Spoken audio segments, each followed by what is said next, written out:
국민 여러분 안녕하십니까? 인도 태평양 전략연구원 최수용입니다.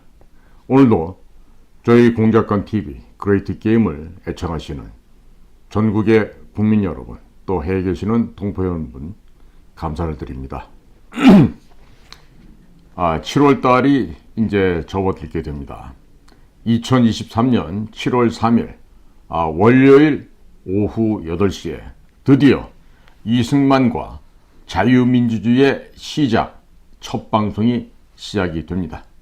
매주 월요일, 화요일 저녁 8시에 방송을 하게 되니 무료로 다운을 받아 놓으시고 여러분들의 유튜브 채널에도 올려놓으시고 또 주변 여러분들께도 널리 퍼뜨려 주십시오. 앞으로 최소 6개월은 방송이 계속 나가게 될 것입니다.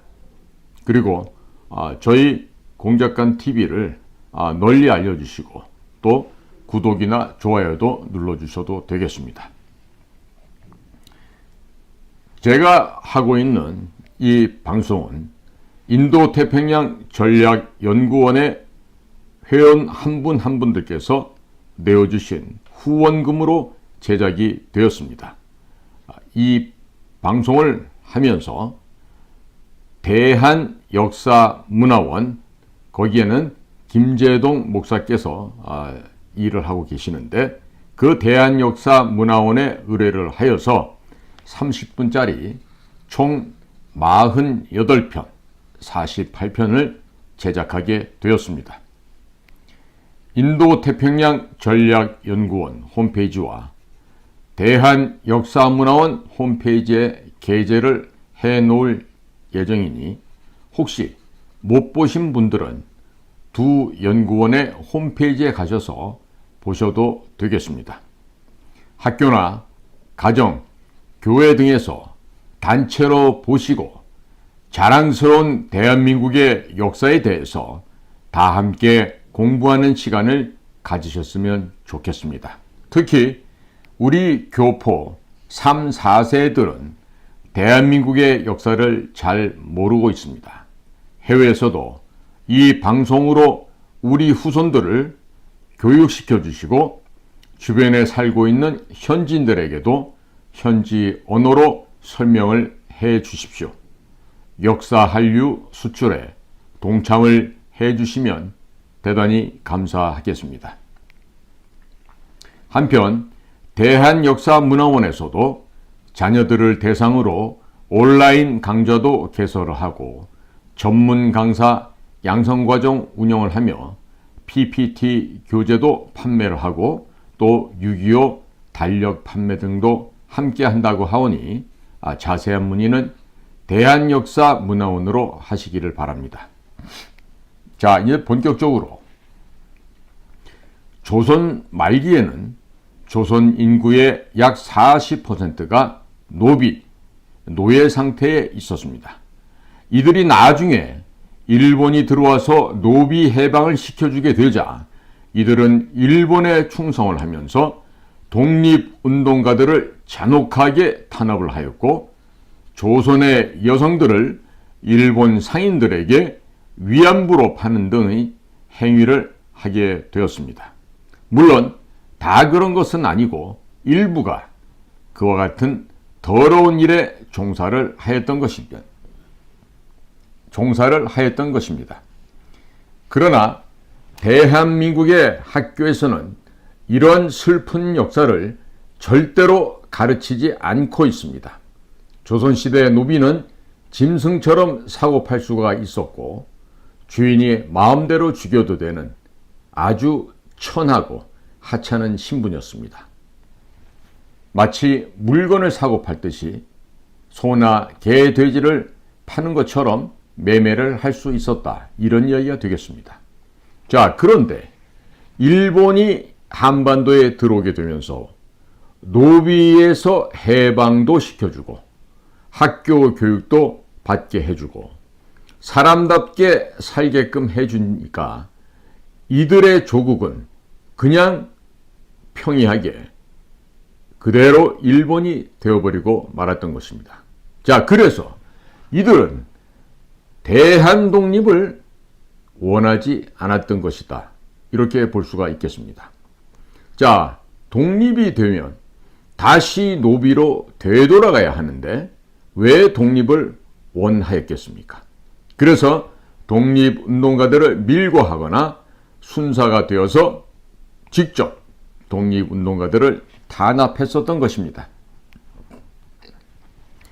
조선시대 말기에는 인구의 약 50%가 중인 계급이었습니다. 즉 상인들이었다고 하는 것이죠. 또 조선 말기에는 팔아먹을 수 있는 물건도 제대로 없었고 양반들에게 늘 수탈을 당했었는데 일본이 들어와서 법제도가 정비되고 물자가 풍부해지니까 이들 또한 일본에 충성을 하는 집단으로 바뀌게 되었습니다. 약 10%의 양반들은 아무 일도 하지 않고 백성들의 고혈을 빨아먹고 살았는데 일본이 들어와서 충성하게 되면 돈까지 벌게 해주겠다고 하니 또 일본에 부역을 하게 되었던 것입니다.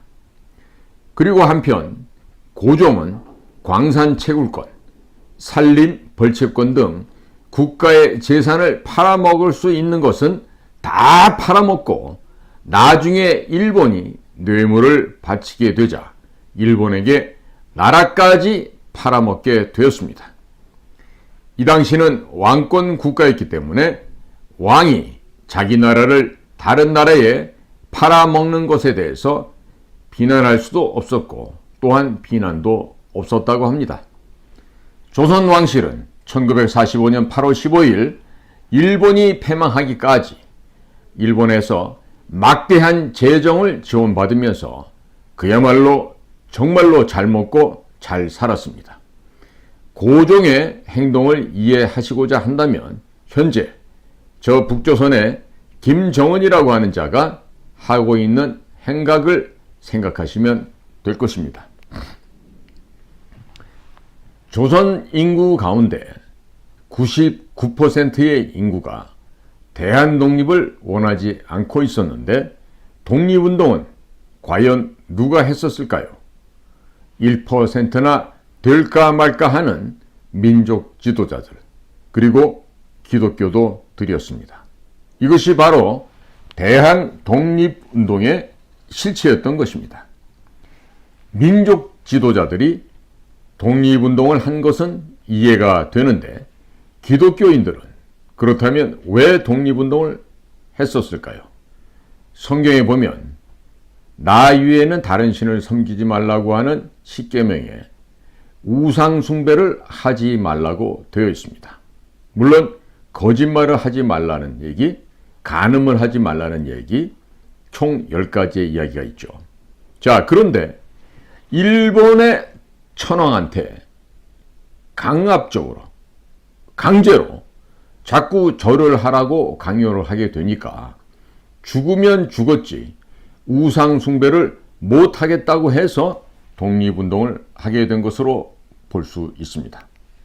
그래서 그러한 결과 기미 독립선언문에 서명했던 민족 지도자 33분 가운데에서 기독교인이 16명이나 있었던 것입니다. 따라서 대한독립운동의 실체를 알면 이 나라가 독립이 된 것이 그야말로 신기할 따름입니다. 바로 이것이 독립운동의 실체라고 할 수 있겠습니다. 1%도 안 되는 극소수들의 이들의 외침과 기도 그리고 희생으로 말미암아 일본에서 36년 만에 독립이 되었고 6.25로 폐허가 된 국토에서 아무런 자원이 나오지 않는 데에도 세계 10위의 경제대국이 되었습니다. 앞으로 몇 년이 지나게 되면 세계 무기 시장에서 당당하게 무기 수출 제1위의 국가가 된다는 이 사실이 과연 국민 여러분께서는 믿어지십니까? 그러나 수많은 역사 자료가 있음에도 불구하고 이와 같은 역사는 학교에서 가르치지를 않고 있습니다. 우리 자녀들은 학교에서 가짜 역사를 배우고 있기 때문에 거짓 선동에 쉽게 넘어가고 있는 것입니다. 지금 현재 대한민국 역사학자 및 역사교육계의 약 99%가 좌파들입니다.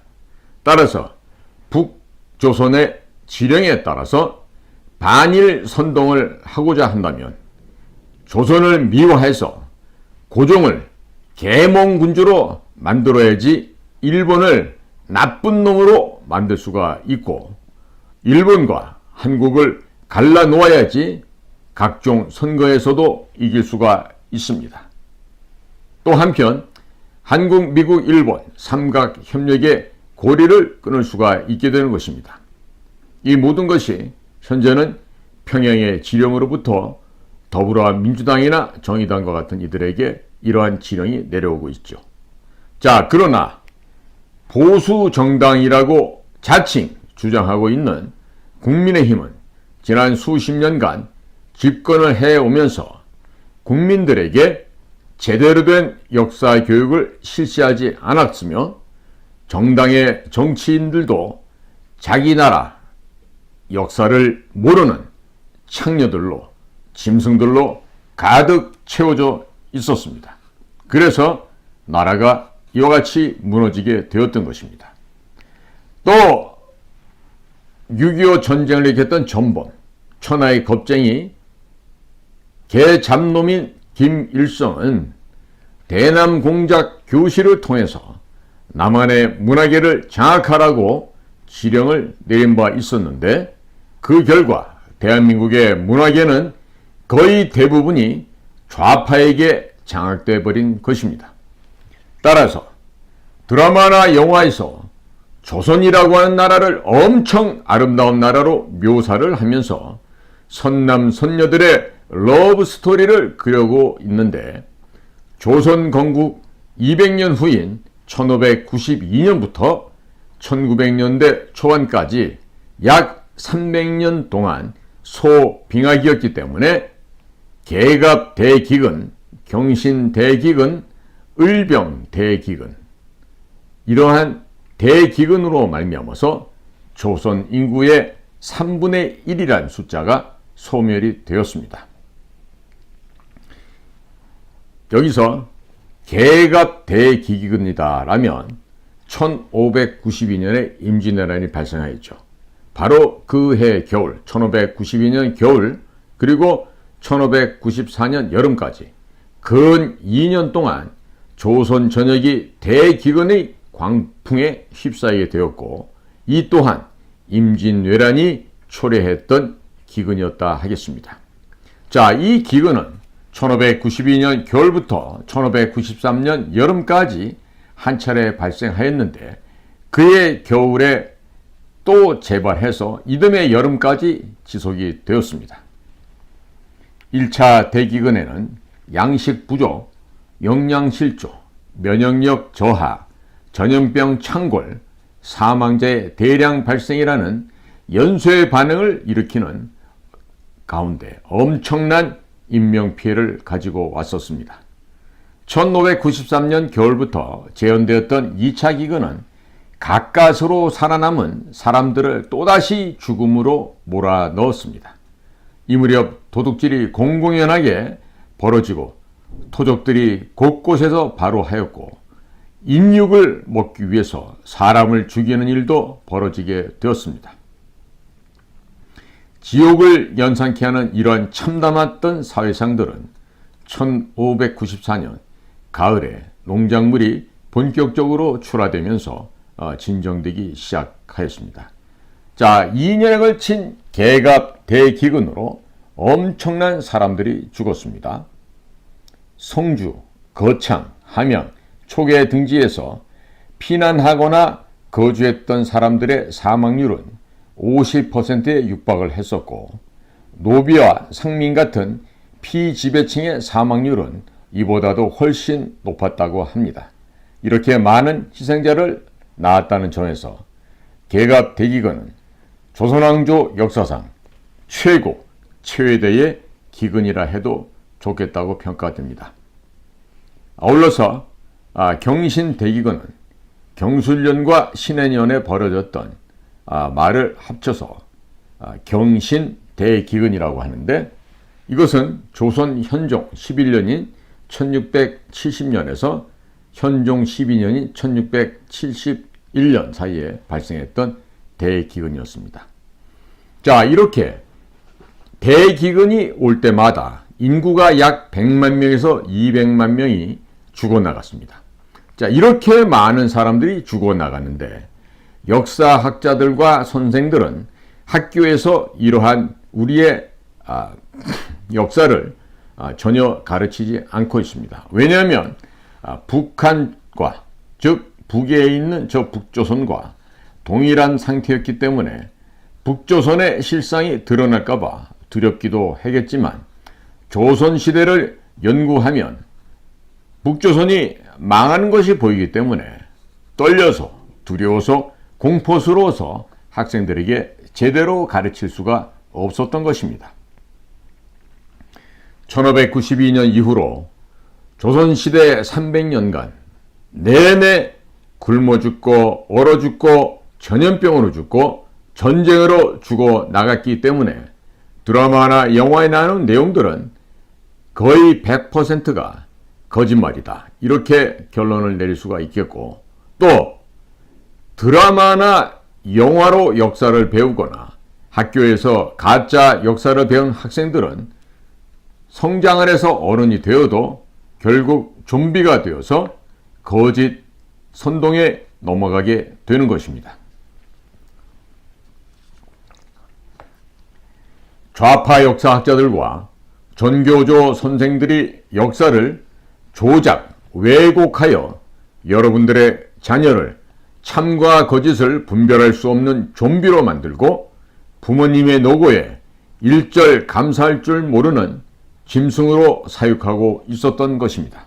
그래서 전국에서 일어나는 모든 범죄에, 큰 범죄에는 반드시 서울대학교 출신들이 관여되어 있고, 서울대학교 출신 또 서울대학교 법대 출신들이 헌법 질서를 교란하는 데 앞장서고 재판 거래를 하는 등 온갖 부정부패를 저지르게 되었던 것입니다.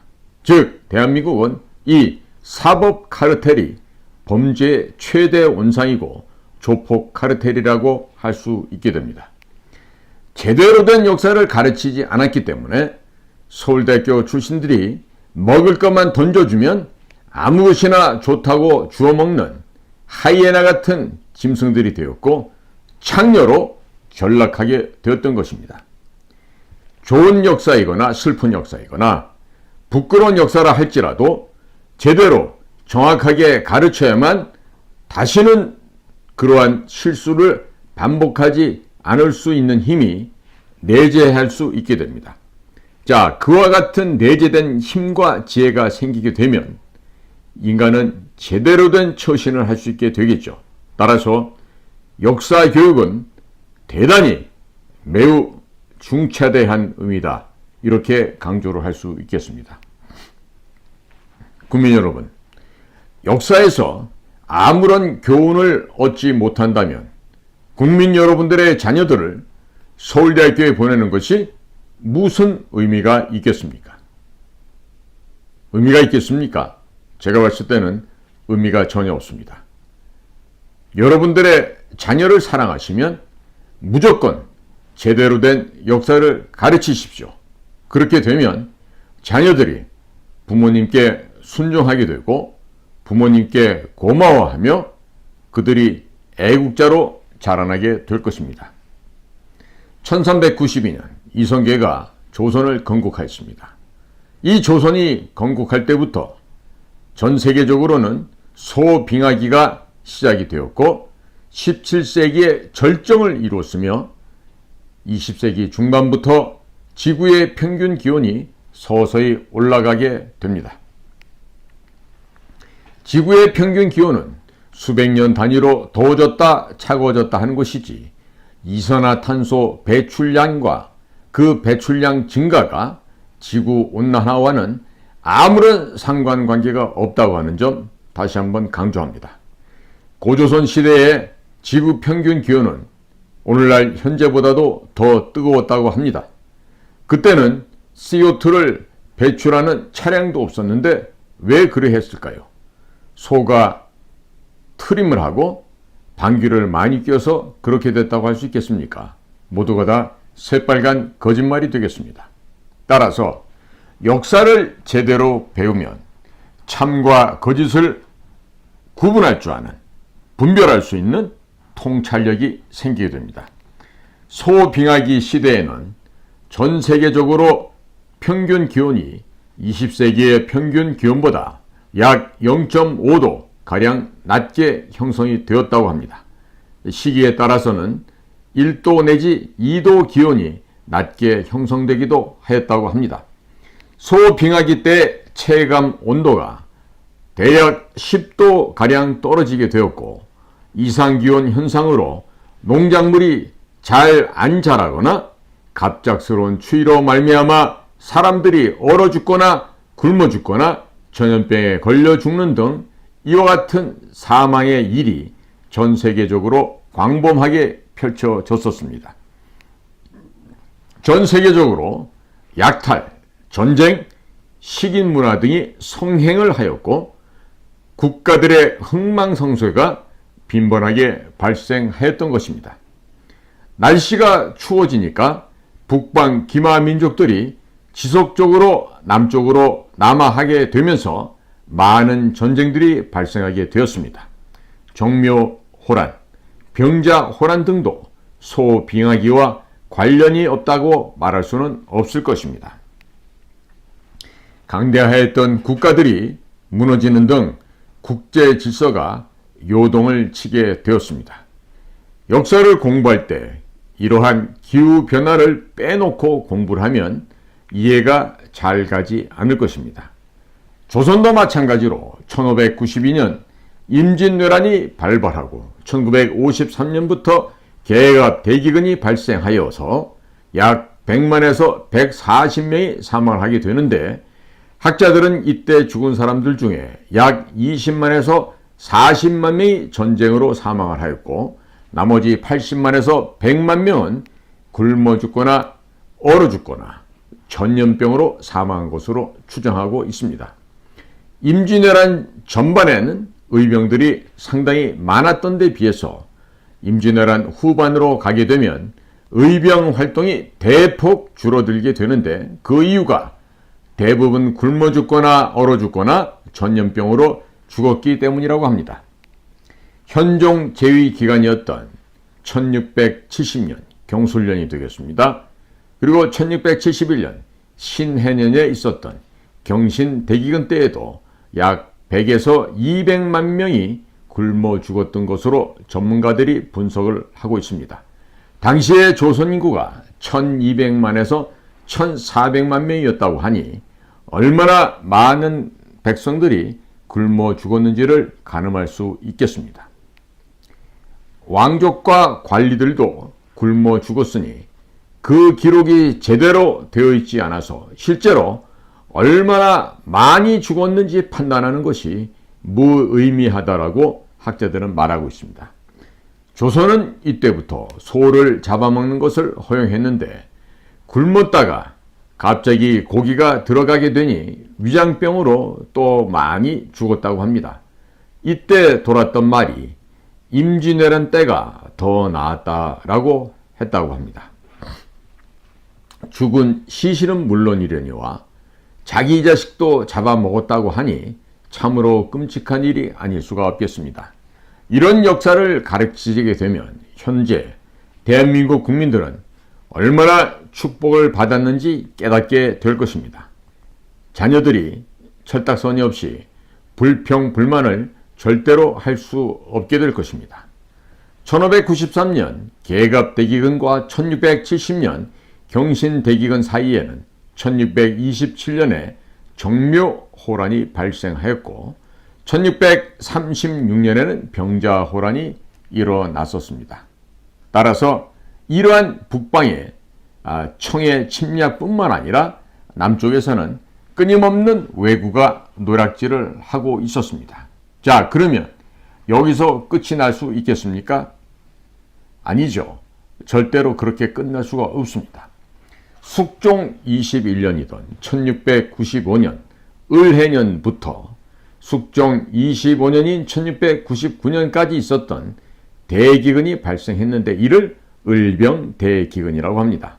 이때 141만 명이 사망한 것으로 집계된 기록이 있는데 이때도 관리들이 굶어 죽거나 처벌받을 것을 두려워해서 축소하는 등 제대로 된 집계가 안 되었었기 때문에 정확한 사망자의 집계를 알 수 없는 데다가 이 모든 것은 그저 미루어 짐작한 숫자라는 것이 정답일 것입니다.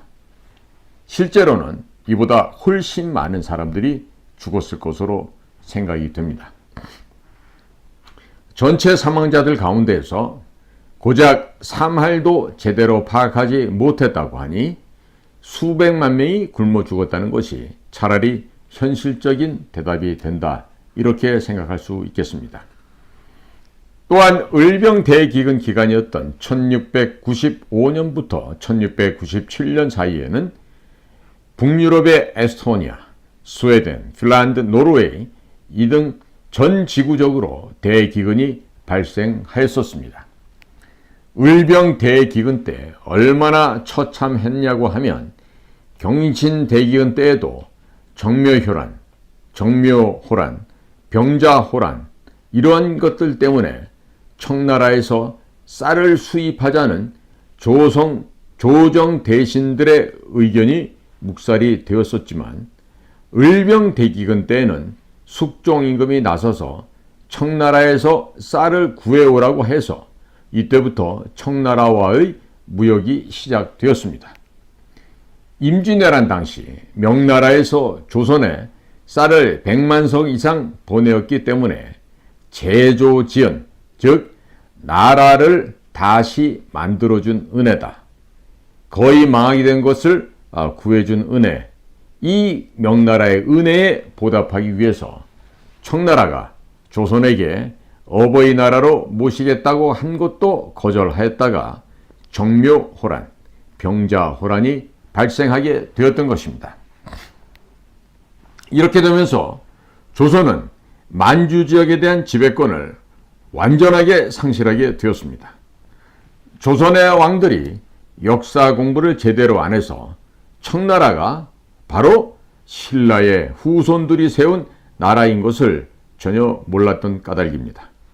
조선의 왕들도 자기 선조들의 역사를 제대로 안 배우고 못 배우고 공부를 안 하다 보니 바보가 되었고 나라의 운명이 쇠락의 길로 접어들게 되었던 것입니다.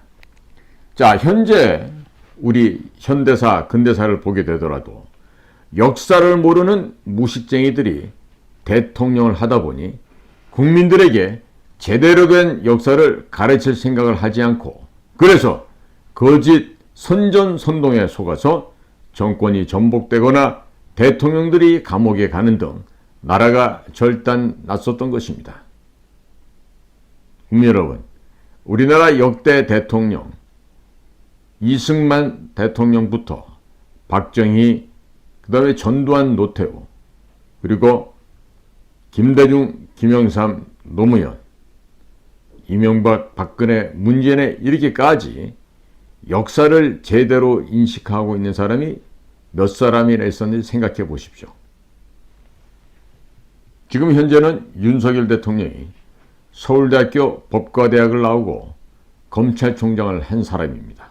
자, 그런데도 역사를 올바르게 모르다 보니 아무데나 가서 무릎을 꿇고 눈물을 흘리고 여수, 순천, 공산폭동 사건을 민주화 운동으로 둔갑시키고 있고 또 그러한 가운데 서명까지 하는 등 참으로 어리석은 바보 같은 짓들을 하고 있는데 과거를 우리가 반추해 볼 때 역사를 왜곡했던 대통령들이 모두 감옥에 갔었다는 이 엄연한 사실을 대통령과 대통령 참모들은 잊지 말아야 할 것입니다. 만일 우리나라 현대사 대통령들 가운데 온전하게 감방 투옥되지 않고 혹은 다른 불미스러운 일 없이 그들의 자녀나 가족들이나 모든 지근거리에 있는 혈육들이 감방에 가지 않은 사람들이 있었던가요?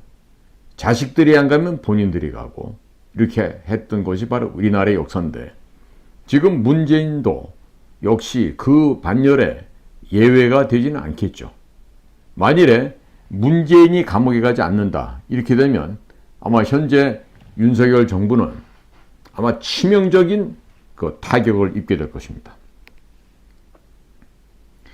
경신대극인 때도 자존심을 지키느라 청나라에서 쌀을 구해오는 것을 반대했었던 조선 왕실조차 이제 굶어 죽게 됐으니 체면을 버리고 청나라에 쌀을 구걸했던 것을 보게 되면 얼마나 당시 상황이 급박했었는지를 상상하실 수 있을 것입니다.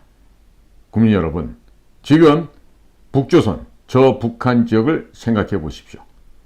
우리가 영조, 정조 임금을 조선의 르네상스를 이끌어낸 엄청난 군주라고 학교에서는 가르치고 있는데, 이것은 매우 잘못된 역사입니다. 쌀이 없어서 굶어 죽던 조선 왕실이 굶어 죽어가다가 어쩔 수 없이 청나라에 쌀을 들어오면서 살림살이가 조금 나아졌던 것이지, 영조나 정조가 엄청나고 특별하게 정책을 잘 짜서 시행해서 나라를 살아난 것이 아니라고 하는 점을 강조합니다. 김정은이가 장마당을 모른 척해서 장마당이 성장한다고 하면, 그럴 경우에 김정은이에게 계몽군주라고 하는 타이틀을 부여해 줄 수 있겠습니까? 결코 그렇게 할 수 없죠. 학교에서도 영조, 정조 때 탕평책을 실시하면서 인재를 골고루 기용해서 경제가 살아났고 영조대왕, 정조대왕이라고 가르치고 있는데, 자, 그 당시에는 이미 똑똑한 가문의 자제들이나 당사자들이 이미 다 굶어 죽어버리고 말았던 상황입니다. 임진왜란 이후에 신분제가 다 무너져 내려서 누가 양반인지 누가 쌍놈인지 분간할 수조차도 없었다고 합니다. 자, 그래서 신분을 가리지 않고 그냥 살아있는 사람들 가운데 능력이 되는 사람을 데려다 쓸 수밖에 없었던 것이죠. 자, 그래서 탕평책이다 이런 말까지 나오게 되었던 것 아닌가 합니다. 경제가 살아난 것은 영조 임금이나 정조 임금이 잘해서가 아닙니다. 청나라에서 쌀이 들어오면서 밀무역으로 다양한 물자들이 들어왔고, 이것이 일본으로 수출이 되면서 외와 청 사이에서 조선이 중개무역을 하였기 때문에 경제가 살아날 수 있었던 것입니다. 청나라와 외국 사이에서 무역을 했었던 조선으로 예수의 신부들이 아시아로 전파했었던 천주학이 자연스럽게 들어오게 되었고, 천문학, 수학 등 다양한 신문물이 들어와서 실학이 자연스럽게 성장하게 되었던 것입니다.